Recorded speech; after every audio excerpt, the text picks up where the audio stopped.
The room was already tense before a single word was spoken. Cameras hummed softly, their red lights blinking like watchful eyes. Rows of suited officials sat rigid behind polished desks, each one aware that this hearing was not routine. It carried weight: history, controversy, and something deeper, the quiet demand for truth. At the center of it all sat Jasmine Crockett. She didn't shuffle papers like the others. She didn't whisper to aides or check her phone. She sat still, focused, her gaze fixed across the room at Pam Bondi. Between them lay a question that had haunted headlines for years. What really happened to the Epstein files?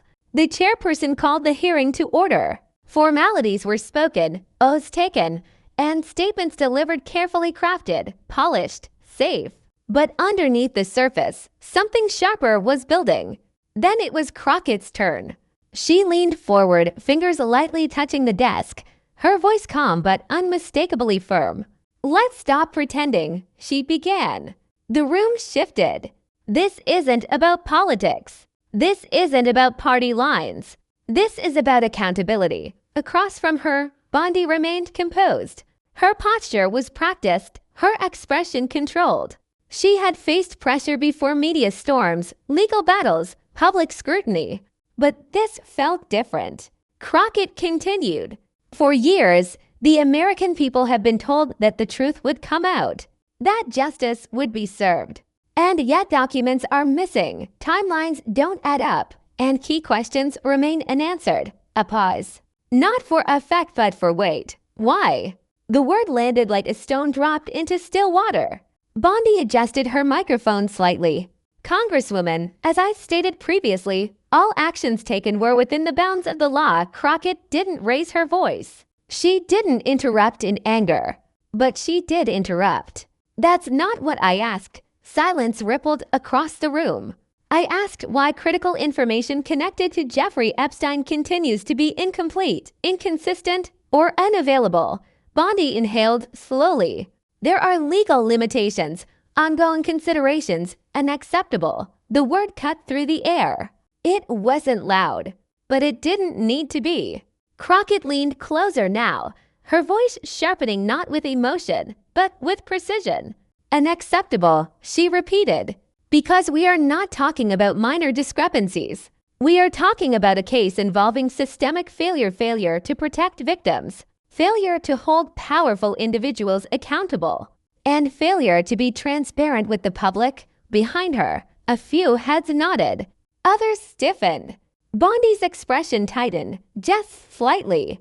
With respect, Bondi replied, "These matters are far more complex than they appear in public discourse." And with respect, Crockett fired back, "Complexity is not an excuse for opacity." A murmur moved through the room. Crockett's tone didn't rise, but it deepened, carrying something more than argument. It carried conviction. People lost their voices in this case. Victims were silenced, ignored, dismissed. And now, years later, we're still being told to wait, to trust the process. She shook her head. "No, that's not enough." Bondi leaned forward now, meeting Crockett's gaze directly. "Are you suggesting misconduct without evidence?" Crockett didn't hesitate. "I'm suggesting that when evidence is missing, hidden, or unexplained, that itself is a problem." The tension thickened. For a moment, the room felt smaller, like the walls had drawn closer to hear every word. Crockett reached for a document, lifting it slightly. "These records," she said, "reference communications, decisions, and timelines that do not align with previous statements." She placed it back down, deliberately. "So I'll ask again clearly, directly, who made the decision to limit access to these files?" Bondi paused. "Not long, but long enough." "That decision," Bondi said carefully, "was made in accordance with legal counsel and procedural standards." Crockett's eyes narrowed slightly, not in anger, but in focus. "That's not a name." A sharper murmur now. "It's not a person," Crockett continued. "It's not accountability.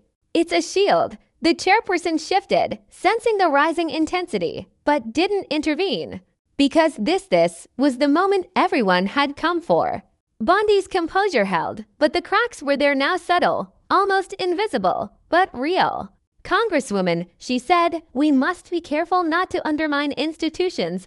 Crockett sat back slightly, her expression unwavering. Institutions are not undermined by questions, she said. They're undermined by silence. The words hung in the air. For a brief second, even the cameras seemed to quiet. Crockett softened her tone, not weaker, but steadier. This isn't about scoring points. It's about restoring trust. Because right now, people don't trust that the truth has been told. She looked around the room. And frankly, they have a reason not to. Bondi didn't respond immediately. Because there was no easy answer. The hearing continued, questions, deflections, clarifications, but the moment had already happened. The line had been drawn. Later, as the room emptied and the cameras powered down, the echoes of that single word remained unacceptable, not as an accusation, but as a boundary. A signal that something had shifted. Outside, reporters gathered, voices overlapping, headlines already forming. Some would frame it as confrontation, others as political theater. But those who had been inside knew better. It wasn't theater. It was friction, the kind that reveals truth, or at least the shape of what's being hidden. And at the center of it all stood a simple idea, that power should answer questions. That silence is not neutrality. And that sometimes all it takes to change the direction of a room is one person willing to say no more.